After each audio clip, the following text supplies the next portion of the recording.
Hello everyone, welcome to another Toy Panic review video. Today we are taking a look at the McFarlane Three Jokers Batmans. What a beautiful Batman he is. But first, let's take a look at the box. And box is pretty okay, standard issue, McFarlane box, Multiverse, Batman, all that good stuff. Batman, Three Jokers. The side here, Batman, Three Jokers. Bad Red Blood in the back here, Batman.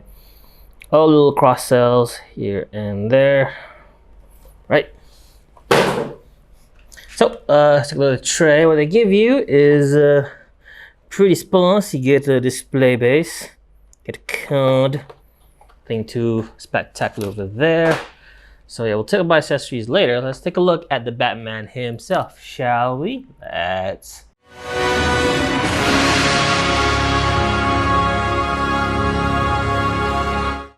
All right, take a look at the Sculpt and Paint first. So I've never particularly read the Three Joker storyline, but I really like the look of this Batman. It's very, it's looking for the most part inspired by the Frank Millerverse Batman. It's very big, bulky, and stocky with the short ears and the very military inspired boots. Very cool, yeah, very broad as well. But there are some of the movie inspired designs in there, like there's the key inspired details, like the yellow utility belt here with the, I think, the returns bat symbol over here, which I do find very nice. And even some of the details going to the boots, these look a lot like the Keaton design boots, which I do certainly find very interesting. Yeah, and even with the splash of Batfleck, you see the cowl has all this rough hewn sculpt thing, which wasn't a Keaton thing, but yeah, it is very much an Affleck thing. But yeah, really nice. And look at the cape.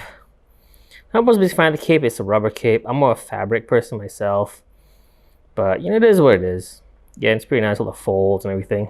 And even the shirt, the bat suit has a nice little shirt thing going. Very cool, very cool.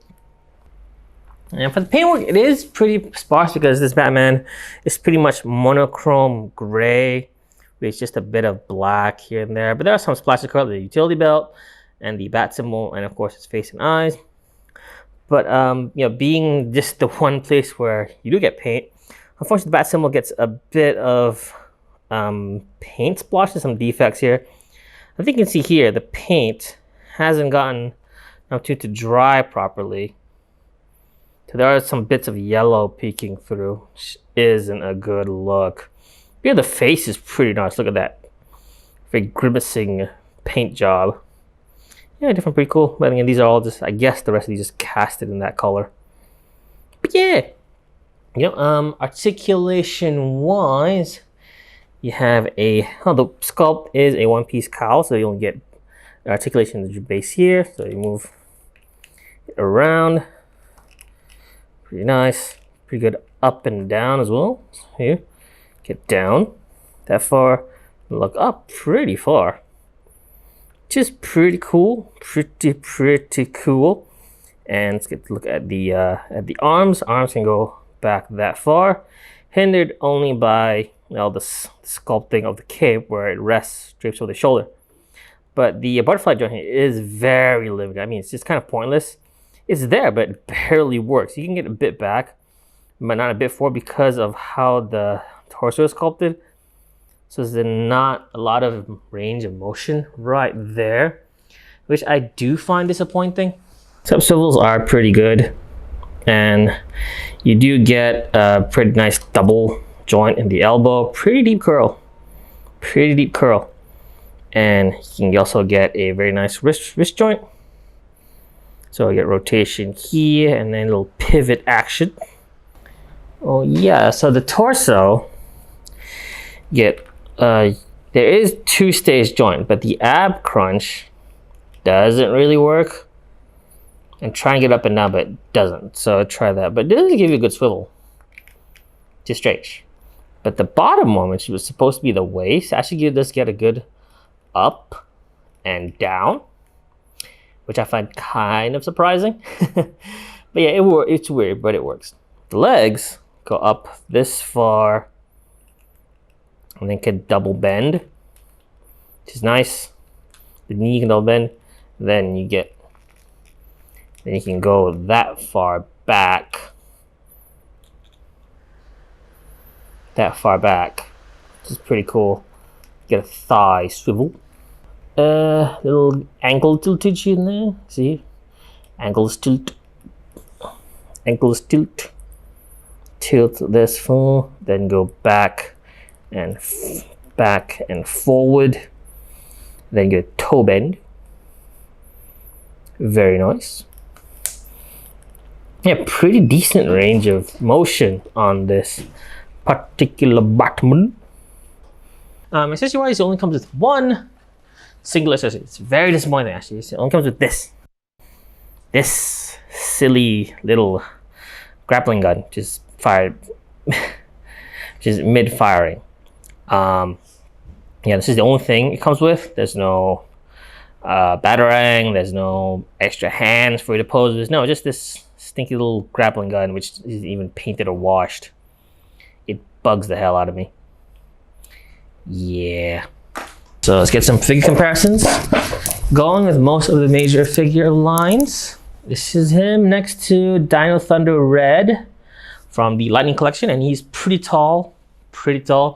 I'm pretty sure even if the Dino Thunder isn't in this dynamic pose, he'll still tower over that. Here he is next to Black Series Darth Vader, the NECA Christopher Reeve Superman, and oh my god, he is really tall. Just look at it. Next to Captain America, and he is very, very tall. It's not even fair actually how tall he is. How much taller he is next to everything else. So one more, the old Mattel line, DC Direct. You can see here, yeah, he's much taller than the DC Direct Batman. I think by just a couple of inches. But yeah.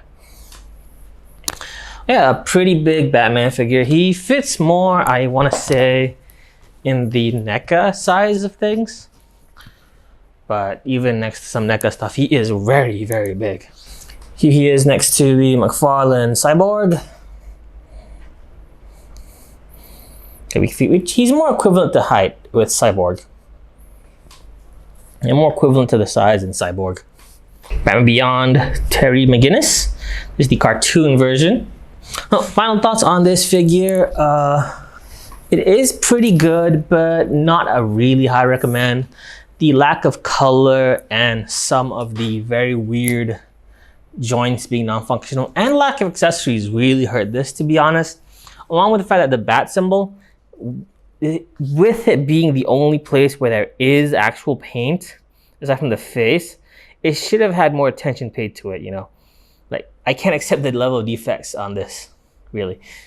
And for the fact that you don't get any accessories or so. Whenever the batarang, there is no batarang. You know, if you do paint the crotch area black, you could get a traditional Batman figure. Or if you paint it all black, you get like a stand-in for a Keaton Batman, which I do find pretty cool as well, you know. But get it if you really want to customize or if you're a big fan of this design. Me, particularly, not a big fan because of the weird design choices, especially in the engineering of this. I mean, the non-functional butterfly joints, the non-functional ab crunch. Really hurt this figure in the long run. But yeah, you know, if you're a fan of this design, hey, pick it up. You know, links, of course, will be in the description below. And if you like this video, please like, comment, and subscribe to our channel. And remember, criminals are a superstitious and cowardly lot.